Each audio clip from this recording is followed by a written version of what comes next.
Hi, and welcome to Money Stories, a podcast where we interview fellow Catholics and Christians so we can all learn from their personal money stories.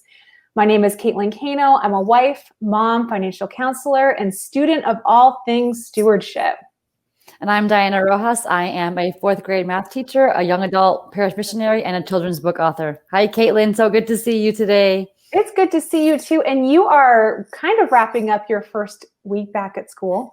Yes. Tomorrow will be our official wrap up of the week. It's been a little crazy, a little good, a whole lot of new and different, but we'll get there. We will definitely get there. Oh, amazing. Well, we are all appreciative. You have me constantly thanking our teachers. I didn't realize how much stress you all take home and everything else that you are doing for our little ones. And so I feel like I'm being overly thankful. I don't know if that's possible. I don't think with teachers you could be overly thankful. They really appreciate that. And I think you're getting an inside look because we've been chatting a lot the last couple of weeks. So you're really seeing the full realm of it. So I don't think you can overthank a teacher. So keep it up. I'm sure that they love that. So thank you for saying thank you to them. I'm also grateful for the guests that you selected for today's podcast. This is going to be an amazing conversation. First of all, they're a gorgeous young couple.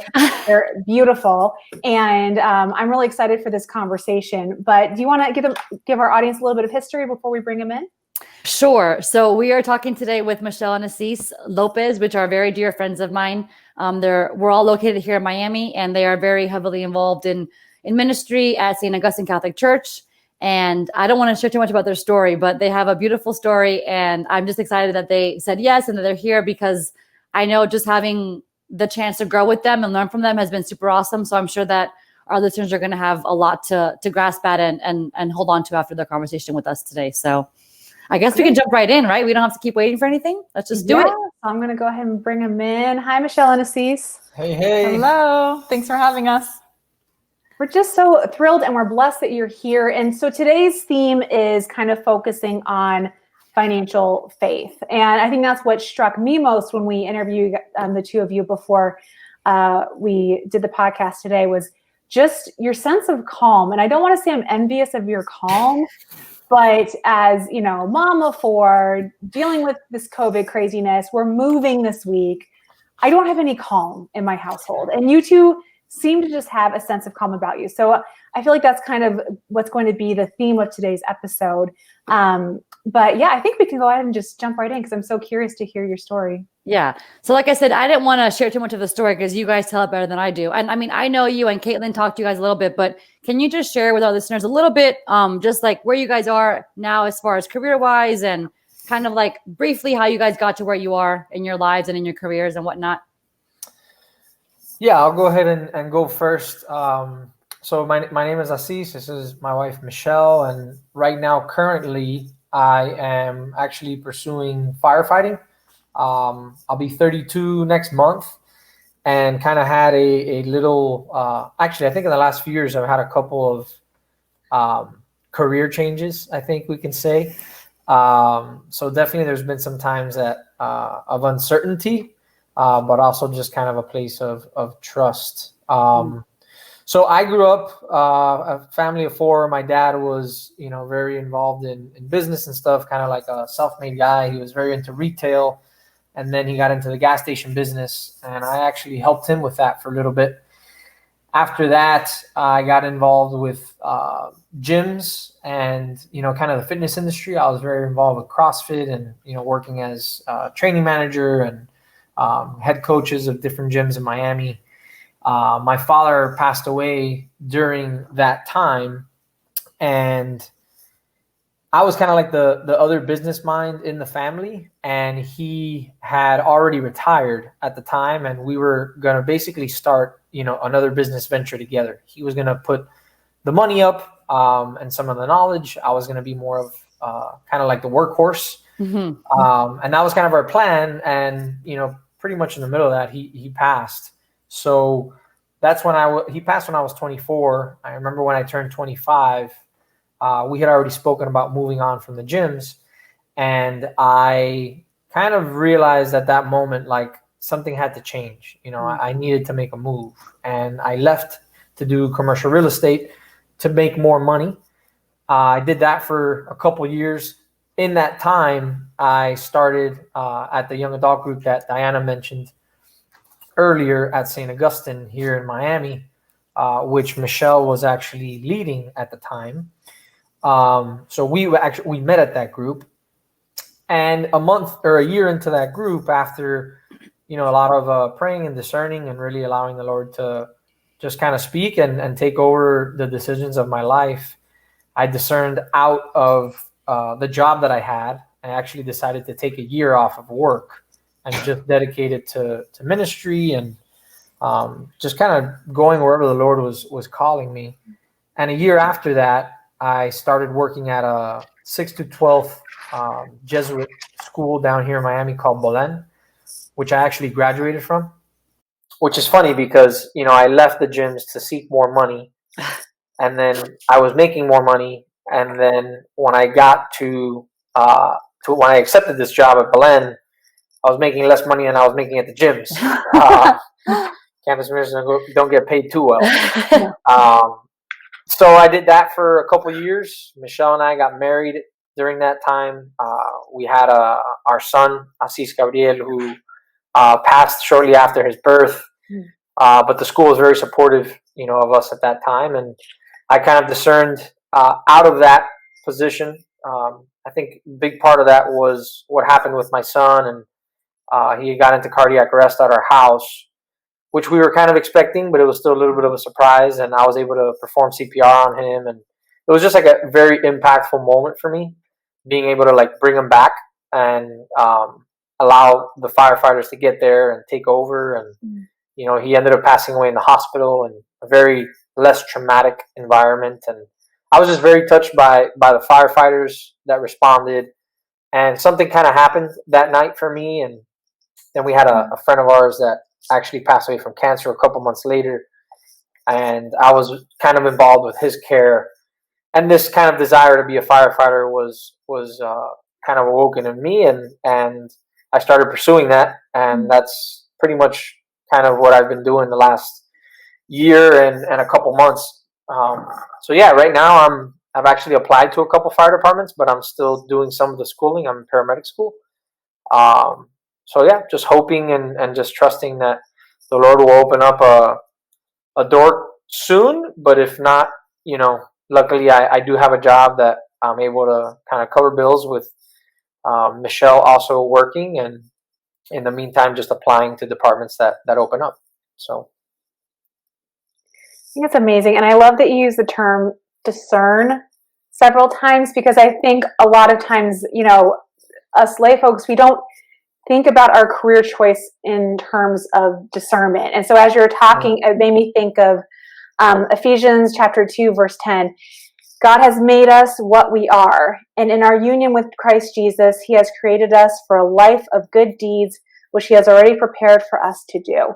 So I think it's really interesting just using that term discern, but being aware that God made us what we are, right? He made us what we are. He made us for these jobs. And, as you're a physical trainer and you're working in real estate, it was still the same God who's guiding you through that process. So I find it really interesting and also inspiring that you use that term discern, because I feel like as lay people, sometimes we forget that we're still called to be discerning. And the fact that you had your heart open in that moment of trauma with your son is beautiful. So, I just think that's amazing. And so I'm curious also to hear Michelle's story, because I know they're beautifully interwoven together. And so I'm curious to hear your story as well, and kind of how you are here and where you're at. Yeah, well, currently I'm serving as the Director of Evangelization at St. Augustine Church and campus minister also for the students at the University of Miami. And I've been there for over a year, and 2 years before that I worked for the diocese, and then 8 years before that I worked at St. Augustine at the same place. So I was there, and then God called me away, and didn't ever think I was going to be coming back, but then he sent me back, which has been a beautiful gift and surprising gift. But it was when I was in college that I came to a deeper understanding of the faith and really encountered Christ in a powerful way that kind of changed the direction of what I was thinking about of what my future would look like and what a career would be for me. And really just through pursuing him and taking advantage of the great campus ministry I had in college, I got really involved as an intern and then as staff, and then was invited down to Miami to help kind of revision the campus ministry at UM now a long time ago. Now that I think about years, so oh gosh, it's dating me. But yeah, but it's been such a joy, and working for the church, especially in college and then afterwards. The Lord at that point, just in my relationship with God and what He was doing in my heart and discernment of vocation. Ministry was a huge blessing and gift, and also was going for broke, and I wasn't really worried about it because I didn't have a family or kids or things to take care of. So God really called me to just be generous with what I was making, and knowing that He was going to provide for my needs, and not to worry about the future, but to live in the present where He has me, and He'll reveal the next step kind of as I go. So that's been a huge gift. And then also realizing being married and us being open to having a family opens up just different conversations about what ministry looks like at this point in my life, and what's needed also for the church to help me do ministry and also have a healthy and good family life. So it's been a joy to discover all that and figure it out as I go too. Amazing. And as you're talking, you had said the word, I believe you were talking about having calm and faith, right? With what's next for you. And you both went through lots of different changes and were open to those changes. And I think it's important. I know we're a ministry that focuses on money, but you get money on this earth usually through work. That's how a vast majority of folks do it. So I think it's interesting that you've already seen the link between your choice of work and what God is calling you to do. So can you talk about how you remain calm? You're in a period of transition right now. Are there any things you do as a couple to remain calm? Do you make sure you have daily prayer time? Like, what do you do? What can someone act on who's listening to this to start bringing some calm into their transition or whatever they're facing in their financial lives? I think I'll go first, and we can answer more of her question. But the first thought that comes to mind, just in like, how do we remain calm now? I think a lot of it for us is the fact that we discern our marriage, when we know that God was asking us to discern if this is a vocation that He's inviting us into. And so before we got married, we knew that we wanted to live our marriage as mission, on mission, as a vocation. And so I know that's where a lot of the trust and peace comes in, is this is God's idea. He opened the door. We stepped into it. We said yes to one another and to God, and He's going to be faithful. So we need to focus on, if we're faithful to Him and to one another, God's going to take care of the rest. And I know through the many trials and tragedies that we've been through, we've been able to walk through them with faith and with hope and with joy too, knowing that we don't understand. This is not maybe how we would want it, but God called us together, and so we can trust God because He's good. He's revealed so much in our own individual life, and so when we came together, it was with purpose and with mission, and just trusting that He's up to something, even if we can't understand it. But maybe we can share more of practical or... Yeah, for me, which it happens, often, but whenever I start doubting the future, I think of the past, and I really try to remind myself everything that God has already done in my life, and how He's brought me to this point, and how everything that I have, it's a gift. It's all been a gift that He's given. And Michelle always, used to say something when we were, even just friends. She's like God's not a jerk. He's not going to promise you all these things and get you really excited about all these things and then not deliver. Usually if something is, if a gift isn't being given, it's not that it hasn't been given, it's that you're not being open to receive it in the way that it's being gifted, So it doesn't always look, I think, the way that we expect it to. And it reminds me actually, earlier today when I was doing my prayer. So some of the practical things, we pray individually on our own in the mornings. We have a prayer room. We try to read together. Not every day. We're kind of struggling with a book right now, but we do pick it up and read it together. And we try to go obviously to mass together at least once a week during the week. Obviously outside of the obligation on Sundays.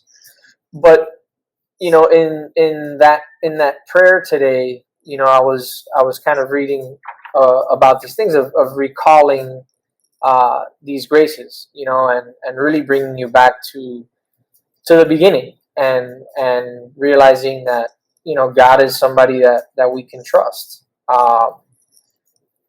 And if you really think, at least for me in my life, like He's already proved that, which He doesn't have to, like with what He did with Christ, like that's enough.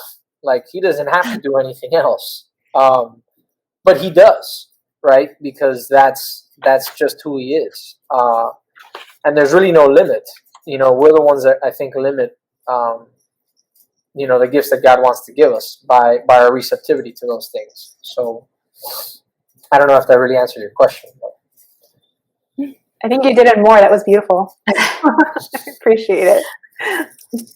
I love, and I mean, I know you guys personally, so I know that like everything you're saying is so true, and I see you guys live that out on the daily. And it's honestly, as friends, it's beautiful to have people that I can kind of want to model after and ask you guys questions. And so I think I'm curious, and also I would love our listeners to get a better inside look. Obviously, you guys, where you are now, I know you guys weren't there in college and pre-college, so like, what catapulted that? Like, what changed? I guess, like, what event? Was there one certain event, or was there one certain person that just like, wow, okay, like this is it. I need to change because, or like, how can someone who's not where you guys are at yet, how can they work towards getting the kind of trust that you guys have that just like, it's just so beautiful. Like the trust you guys have is just so raw, and like you guys said multiple times now, like we're not worried because we trust God and He's going to do it for us. And I love that. Like I love that about you guys. But if I'm not there yet, or our listeners aren't there yet, like how can they get there? And also, like, how did you guys get there? Well, I think for myself, I was very distanced from the Lord for a big part of my life. I would say coming in through probably early high school till really I started at St. Augustine when I was 27 or whatever it was, 26, 27, 2015, whatever that was.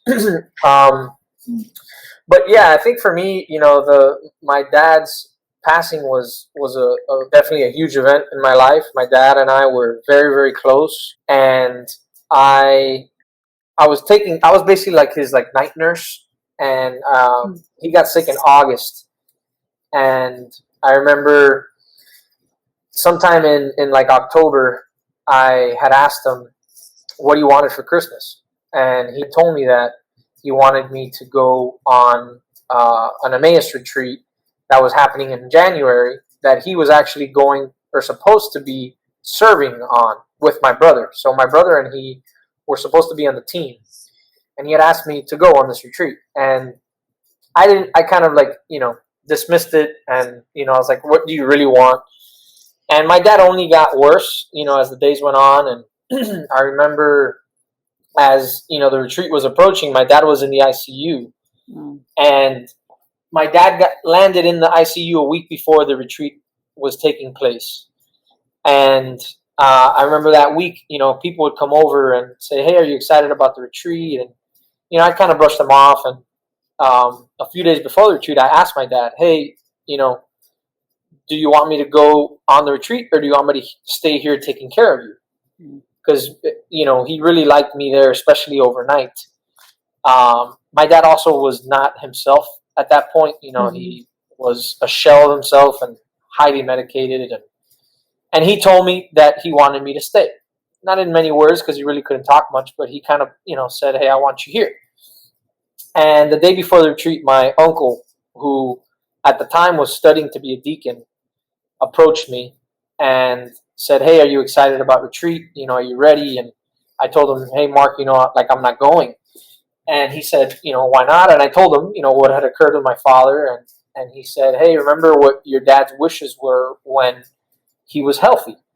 And he's like, I think you should be very careful with, who you may have been speaking to yesterday, kind of leading me to believe like you may have been speaking to the enemy, and that was kind of tough for me to swallow. But at the same time, when he said it, it was like a total grace, but I believed him. And I went home that night, packed my bags, came back the next day, told my dad, hey, I'm going on retreat. And he kind of gave me like a thumbs up, like, his blessing. And I had an incredible, retreat, really removed from really what I was experiencing with my dad. It was just kind of this encounter, which that's what it is. It's like an encounter retreat. And got out that Sunday and was able to go to the hospital and like pray over my dad. And my dad ended up passing away, on that Friday. So when my dad passed, I wasn't angry, with God. On the contrary, I was like, wow, like he must have known that this was coming, because I still had a little bit of, hope that my dad was going to get better. And he's like, he knew I needed this, and that's where kind of like my journey began. And that next year was kind of tough because I was like battling depression, but didn't know it. And I was kind of just living this fast life. I was, changing career and doing things. And I went on a mission trip. I had a very powerful experience with community, with the poor, with, mission, service, prayer, journaling, things that I had never really done before in my life. And that kind of led me on this pursuit of, man, like I'm happy while I'm on mission, while I'm serving, while I'm praying, but when I'm home going out with my friends and partying and this and that, it's great as I'm doing it. But then I usually end up at home with my friends late at night talking about life and what it means, to be human. And then the next day I feel terrible. So it was like a check, it was a check for me to really see like, hey, like how do you define success? Like, who do you want to be when you grow up? What do you define as important and meaningful? And then I started at St. Augustine, shortly thereafter. And that's really when I started to learn how to pray. And I started to learn things about the faith that even though I had gone to a Jesuit high school, I felt like I had never learned. Maybe I had, but I probably just wasn't paying attention. And, with Michelle and, the friendship that she offered me, which at the time it had nothing to do with, relationship as far as boyfriend and girlfriend. It was strictly, just friendship of brother and sister. And I just really started to grow in my faith and be like, man, like this is for real, and started growing in relationship with the Lord through prayer. And he started challenging me, in many ways to leave a lot of the things, that I thought were making me happy. And he just started blessing my life in ways that were pretty incredible, and continues, to do so. So I love how beautiful your stories are. And I feel like I could listen to you two all day. It's just amazing. I'm wondering, just to humanize the two of you to our listeners a little bit, was there any like big financial hiccup or any time you guys were tested financially? Like I know you have this sense of calm about you, but do you have any stories you want to share with the audience about like when you were tested, when you hit that day? Because I know I hit those days all the time. So I'm wondering if you guys have any stories you want to share with the audience that you had to learn kind of maybe the hard way. Yeah, you mean specifically in our marriage or just kind of in general too? Either or. I'll share a couple that were before we got married and then in marriage. But I know for me, some of the mission trips that I was a part of was powerful experiences of God really speaking through the poor, and realizing that was kind of like, I think, when I was coming to a deeper realization of what I do with my money matters. And I remember being in Haiti serving the poor and remembering like all the money that I've wasted on crap or drinking or things that were just in excess, and realizing that like if I had that money now, like what I could do with it to help others and to serve the people that I'm seeing with my eyes right now that are in great need. So I know those mission trips were powerful experiences with Christ and the poor, and also calling me to realize that I need to live in a way that thinks of them, that cares for them as family, that they matter and they're real. And I need to live my life in a way that reflects that by what I do, especially with my money, but also with my time. And realize that some of, I'm blessed here to bless others, not for myself. I'm not blessed just to be like, I'm amazing, I deserve all this, because that's not true. But I'm blessed in order to bless others, and to think of how do I allow the poor to be considered family and part of what I do with my time and my money and my life, that part of my purpose is wrapped up in serving Christ and the poor. And how is that going to look?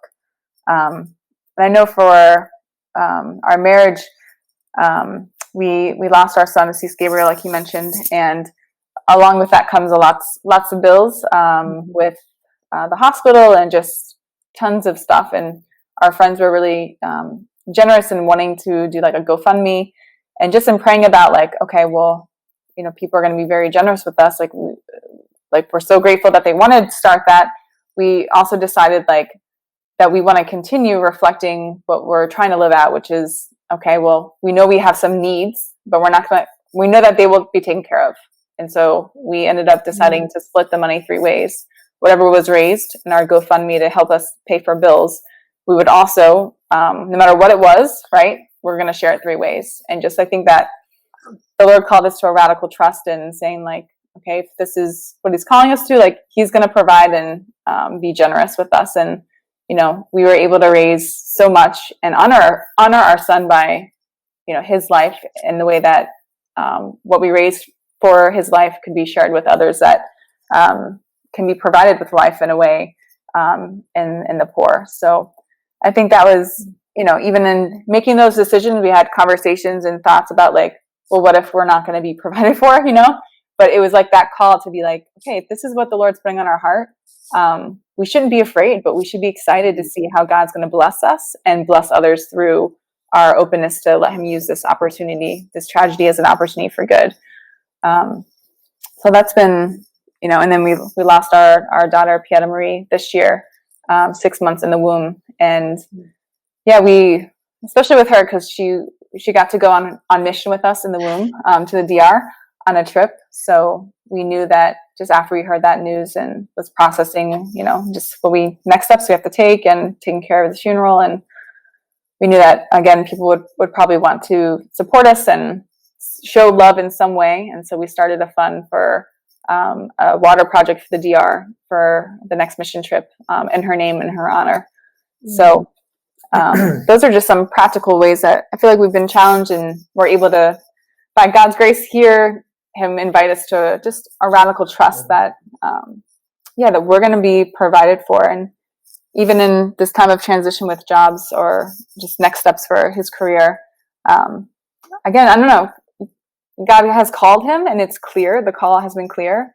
And so like, let's trust that he's going to open the doors, and it might not be the way that we want or expect to feel secure, but our security is placed in God, and placing our security in him and not in our finances gives peace, but also gives like a confidence that God will open up the stuff we need financially, and we're going to be, work our butt off how we need to, right? We are responsible, and we'll give our energy and time to what he opens for us to be responsible, but also, okay, Lord, like you've called us, so you provide. Yeah, and I think practically, I mean, I have more of those freak out moments than Michelle does, definitely. But I think that's just part of like kind of like the masculine, role too. If you're thinking like, oh, I'm supposed to be provider, and obviously there's different ways to provide, as aside from monetarily. But there's been a couple times that I've walked away from jobs. Like even this last job, when I walked away from Belen, like I didn't have another job, but I had to tell them that I knew I wasn't supposed to be coming back. So that was a scary time. I didn't know where we were going to go and how we were going to make money and how we were going to pay our bills. And but again, just really trusting and putting it in the Lord's hands, and also like working towards that, because people always say like, oh, you just got to pray and trust. And it's like, that's not only how it works. Like you need to like wake up and make phone calls and tell people that you're looking for a job, and, apply places, and, tell people your situation and, what your hopes are and what they can provide and how they can help you, and tap into your resources and your network. And some people just, they sit on their couch and pray, and, and that's it. And that's like, we need both. God works with us.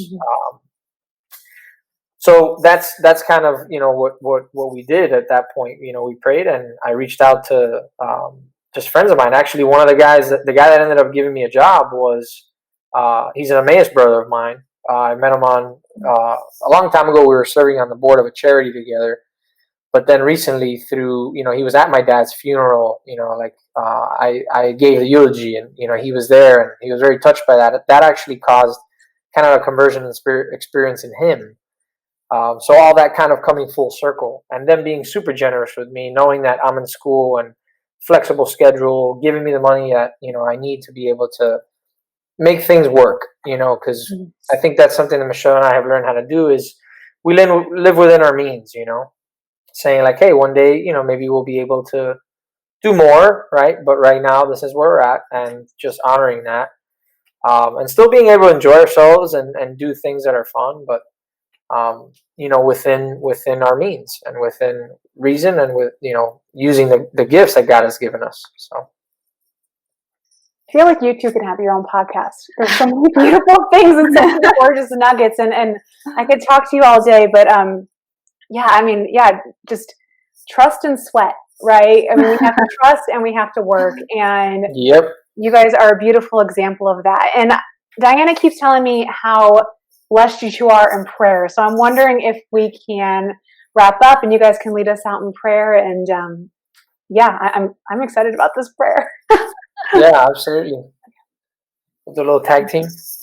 A tag team prayer. That's what I'm saying. Yeah, we'll do it. Amazing.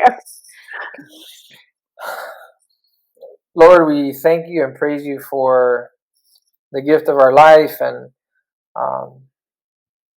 just the gift of Kaylin and Diana, and we just thank you for our time together, and we ask that you bless them and this podcast that you've inspired, Lord, and for all those that they're reaching, that the message that is being sent to them, Lord, that they just have open hearts to receive it, and that they be able to just really take it in and be inspired, and also just really think of what it is that you're calling them to do with this information that Kaylin and Diana are providing.